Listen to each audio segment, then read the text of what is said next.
नमस्कार। हिंदी की पाठशाला में आप सभी का हार्दिक स्वागत है।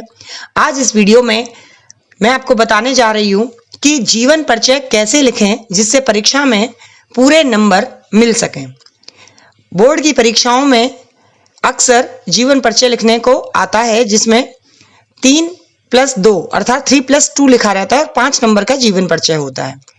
उसमें आप कोई भी महत्वपूर्ण बिंदु न छोड़ें और बहुत सारे बच्चे कहते हैं कि उसको शॉर्ट रूप में लिख दें, एक दृष्टि में परिचय लिख दें, लेकिन मेरा मानना है कि कुछ हेडिंग आपको जरूर लिखनी चाहिए जिसके कारण आपको अच्छे नंबर मिल सकते हैं। तो शुरू करते हैं कि वो हेडिंग कौन कौन सी होनी चाहिए। जब भी आप जीवन परिचय लिखें उसमें कम से कम 4 से 5 हेडिंग जरूर डालें। पहला जैसे जीवन परिचय, फिर साहित्यिक परिचय, इसके पश्चात उनकी कृतियां, भाषा, शैली और साहित्य में स्थान। और कौन सा साहित्य, चूंकि पूरा हिंदी का ही है तो हिंदी साहित्य में स्थान। अब इसमें जीवन परिचय शुरू करते हैं कि लिखा हुआ है, महादेवी वर्मा का जन्म फर्रुखाबाद उत्तर प्रदेश के एक शिक्षित परिवार में सन 1907 यानी कि 1907 ईस्वी में हुआ था। इनके पिता श्री गोविंद वर्मा भागलपुर बिहार के एक कॉलेज में प्रधानाचार्य थे तथा माता श्रीमती हेमरानी धार्मिक स्वभाव की थी। इस प्रकार महादेवी वर्मा जी को साहित्य अनुराग यानी साहित्य का प्रेम पैतृक रूप में मिला था। पैतृक रूप किसको कहते हैं? जिसमें माता और पिता दोनों ही साहित्य से जुड़े होते हैं और वही गुण उनके बच्चे में आ जाते हैं तो उसको हम पैतृक गुण कहते हैं। यानी पैतृक रूप में इनको ये सारी संपदा मिल गई थी क्योंकि पिताजी भी पढ़े लिखे थे और माता जी भी जो थी इनकी वो भी धार्मिक स्वभाव की थी, अध्ययन किया करती थी, विदुषी थी।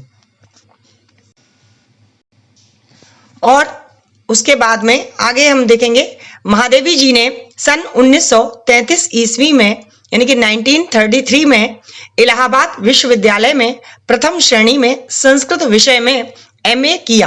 यानी जब पूछा जाता है इनकी शिक्षा तो MA किया था किसमें? संस्कृत विषय में। विषय भी क्या, संस्कृत तो एक भाषा ही है।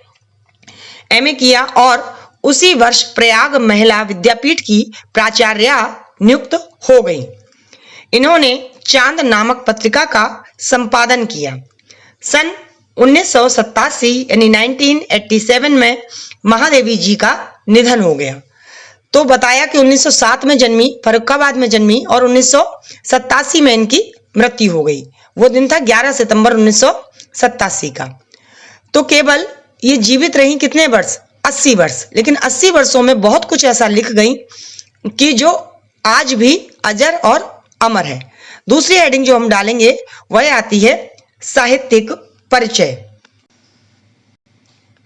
इसके अंतर्गत लिखेंगे, महादेवी वर्मा के जीवन पर महात्मा गांधी और गुरुदेव रविंद्रनाथ टैगोर का विशेष प्रभाव था। भारत सरकार ने इन्हें पद्म भूषण की उपाधि से अलंकृत किया, मतलब सुशोभित किया। सन 1983 यानी 1983 में जो इनकी एक रचना थी, महादेवी को इनके काव्य ग्रंथ यामा पर ज्ञानपीठ पुरस्कार प्राप्त हुआ। तो यामा पर इनको ज्ञानपीठ पुरस्कार दिया गया था। और कब दिया गया था? ये 18 मई 1983 में। और आगे कहा गया, और इसी वर्ष उत्तर प्रदेश सरकार ने इनको 1 लाख रुपए का भारत भारती पुरस्कार देकर इनकी साहित्यिक सेवाओं का सम्मान किया। सर्वप्रथम इनकी रचनाएं चांद पत्रिका में प्रकाशित हुई। वही चांद पत्रिका जिसका कि इन्होंने संपादन कार्य भी किया, बाद में ये उसकी संपादिका रही। इन्होंने प्रयाग में साहित्यिक संसद की स्थापना की। इन्हें काव्य रचना नीरजा और यामा पर क्रमशः सेक्सरिया और मंगला प्रसाद पारितोषक का मतलब भी पुरस्कार होता है, प्रदान किए गए। महादेवी जी का काव्य संगीत की मधुरता लिए हुए है क्योंकि इनके जो भी इन्होंने काव्य लिखे हैं वो सभी गीतात्मक शैली में है जिसको गाया जा सकता है। जैसे सूरदास के पद भी गाए जा सकते हैं और महादेवी वर्मा के भी गीत जो हैं वो गाए जा सकते हैं। तो गीतात्मक शैली है इनकी, तो इसीलिए लिखा हुआ है कि महादेवी वर्मा का काव्य संगीत की मधुरता लिए हुए है। ये अपनी कविताओं में चित्रकला जैसे शब्द चित्र उपस्थित कर देती हैं। चाहे इनकी आपने कहानी या संस्मरण पढ़े हो, गिल्लू पढ़ा होगा, नीलकंठ पढ़ा होगा, तो उसमें ये जब उसको पढ़ते पढ़ते पाठक उसका एक चित्र बना लेता है कि उन्होंने कैसे जीव जंतुओं की सेवा की, शुश्रूषा की, ये सब उनके चित्र उनके मस्तिष्क में उपस्थित हो जाते हैं। तो इसलिए कहा गया कि इनके काव्य में संगीत भी है और शब्द चित्र भी उपस्थित होते हैं। क्यों? क्योंकि ये चित्रकला में बड़ी प्रवीण थी, होशियार थी। इसके पश्चात जो महत्वपूर्ण एक हेडिंग होती है वह है रचनाएं या कृतियां। तो कृतियां जो भी इन्होंने लिखी वो उसके बारे में जरूर लिखना चाहिए और कृतियां हमेशा पूरी लिखनी चाहिए। कृतियां कम लिखने से नंबर कट जाते हैं। तो लिखा हुआ है कृतियां कौन कौन सी थी? निहार, रश्मि, नीरजा, सांध्य गीत, दीप शिखा, ये सभी इनके काव्य। दीप शिखा, यामा, इन संग्रहों के अतिरिक्त महादेवी वर्मा की सप्तपर्णा और हिमालय काव्य कृतियां हैं। यानी ये सब इन्होंने काव्य में लिखा है जिसमें इनके गीतों के संग्रह प्रकाशित हैं। और आगे लिखा हुआ है कि इन्हीं कविता संग्रहों में कुछ गीतों के संकलन संधिनी और आधुनिक कवि शीर्षक से भी प्रकाशित हो चुके हैं। गद्य में अतीत के चलचित्र जो कि रेखा चित्र है, स्मृति की रेखाएं, श्रृंखला की कड़ियां, मेरा परिवार, और इसके अलावा आपका पथ के साथी है, क्षणदा है, साहित्यकार की आस्था तथा निबंध है, अन्य निबंध है, संकल्पित है और चिंतन के क्षण, कुछ ऐसी अन्य रचनाएं भी इनकी गद्य में अपना स्थान बना चुकी हैं और जो बहुत ही प्रसिद्ध रचनाएं हैं। तो कुछ रचनाओं के नाम दिए हैं, कुछ आगे आप जब पढ़ेंगे तो तब इनकी इन सभी रचनाओं के बारे में जानेंगे। अगली हेडिंग जो है वो हमें लिखनी चाहिए इनकी भाषा।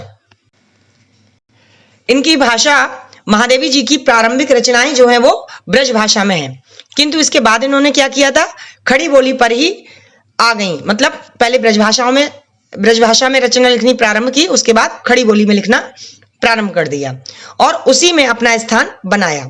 इसमें संस्कृत के तत्सम शब्दों की अधिकता है। जैसा कि आपने पढ़ा था कि इन्होंने एमए संस्कृत भाषा में किया था, तो जाहिर सी बात है जिसमें मास्टर की डिग्री थी, जिसमें इन्होंने पराय स्नातक किया था, वही इनके काव्य में भी उनके शब्द दिखाई देते हैं संस्कृत निष्ठ।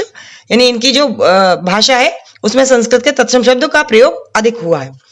इनकी भाषा में सांकेतिकता और संवेदनात्मकता है, यानी कि चूंकि ये करुणा, दया सब कुछ लिखती हैं, इसीलिए इनकी काव्य में क्या है, संवेदना, यानी दूसरे के दुख को ये समझती हैं, महसूस करती हैं और उसको काव्य के माध्यम से लिखती हैं। इसके बाद अगली हेडिंग आती है हमारी शैली। शैली में इन्होंने अपने काव्य की रचना मुक्तक शैली में की। मुक्तक शैली क्या होती है? जहां अन्य जो कविताएं होती हैं वो दूसरों से जुड़ी नहीं होती, सब अलग अलग। तो इन्होंने अपने काव्य की रचना मुक्तक शैली में की। इसके अतिरिक्त प्रगीत शैली, ध्वन्यात्मक शैली, संबोधन शैली, प्रश्न शैली आदि का प्रयोग अपने काव्य में किया। जो प्रश्न शैली वगैरह है आपने पढ़ा होगा वर्षा सुंदरी में कि धो आई क्या इन्हें रात, इस तरीके से उन्होंने प्रश्न पूछा था। और संबोधन किया, हे चिर महान, हे चिर महान, उसके बाद भी संबोधनवाची चिन्ह लगा हुआ है इनकी कविताओं में, तो आप पढ़ चुके होंगे। हे चिर महान में कौन सी शैली है? संबोधन शैली। और धो आई क्या इन्हें रात आपने पढ़ा है ना, नवगंगा की रजत धार में, तो वो इनकी कौन सी शैली है? प्रश्न शैली। तो प्रश्न शैली का भी प्रयोग इन्होंने किया है। अब किसमें? अपने काव्यों में। इनके काव्यों में मात्रिक छंदों का प्रयोग भी देखने को मिलता है। अगली और अंतिम जो हेडिंग है, जो शीर्षक जो आप डालते हैं वो क्या है? हिंदी साहित्य में स्थान। चूंकि महादेवी वर्मा छायावाद की प्रमुख कवियों में से एक हैं, तो हम कह सकते हैं कि छायावादी कवियों में इनका प्रमुख स्थान है। इनका जीवन साहित्य सेवा और जन सेवा हेतु सदैव समर्पित रहा। और आगे कहा गया, यही कारण है कि हिंदी साहित्य में इनका स्थान अद्वितीय है। अद्वितीय मतलब इनके समान कोई दूसरी कवयित्री हुई ही नहीं जिसने पीड़ा, करुणा, दया, ममता जैसी जो भावना है, जो भाव हैं, उनको अपने गीतों में भरा है। ऐसा किसी अन्य ने नहीं भरा। इन्हें आधुनिक युग की मीरा भी कहा जाता है। तो आधुनिक युग की मीरा के रूप में भी ये जानी जाती हैं। और ये एक ऐसी महिला थी कि जिन्होंने मीरा के बाद जो ख्याति प्राप्त की है वह किसी अन्य कवित्री ने नहीं की। इसके लिए इनकी प्रशंसा करते हुए जो छायावादी कवि हैं सूर्यकांत त्रिपाठी निराला। उन्होंने कहा है, हिंदी के विशाल मंदिर की वीणा पाणी, स्फूर्ति चेतना रचना प्रतिभा कल्याणी। यानी इनके विषय में, इनकी प्रशंसा में ये बात कही है। किसने? सूर्यकांत त्रिपाठी निराला जी ने। तो ये जीवन परिचय अगर आप इस तरीके से लिखेंगे, एक भी कृतियां या रचनाओं को छोड़ेंगे नहीं, तो निश्चित ही आपको 5 नंबर देने से कोई भी एग्जामिनर है, परीक्षक है, वो नहीं रोक पाएगा। और दूसरी बात, एक बात का और ध्यान रखना है, चूंकि हिंदी भाषा है तो जो आप वर्तनीगत अशुद्धि करते हैं, जो स्पेलिंग मिस्टेक करते हैं, उनमें करेक्शन कीजिए, उनमें सुधार लाइए, जिससे कि पूरे नंबर आपको प्राप्त हो सके। मिलेंगे अगले वीडियो में किसी नए टॉपिक के साथ।